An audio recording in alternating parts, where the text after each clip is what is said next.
আসসালামু আলাইকুম। সকল খামারি ভাইদের প্রতি রইল আন্তরিক শুভেচ্ছা ও অভিনন্দন।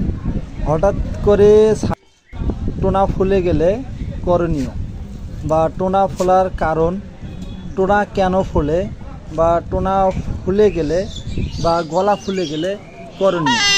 তো ছাগলের গলা ফুলে গেলে কি ধরনের চিকিৎসা করবেন এই বিষয় নিয়ে আমার বিস্তারিত একটা ভিডিও আছে, আপনারা চাইলে আমার বিস্তারিত ভিডিওটা দেখে আসতে পারেন।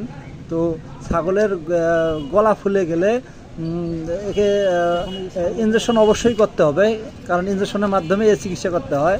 তো প্রথমে আপনারা একে এক্সট্রা হেড জাতীয় ইনজেকশন দেবেন 3 থেকে 4 ml, আর এরপর ডায়াডিন ইনজেকশন অথবা রেনামাইসিন ইনজেকশন 5 থেকে 7 দিন দিলে পশুটি সুস্থ হবে। ধন্যবাদ।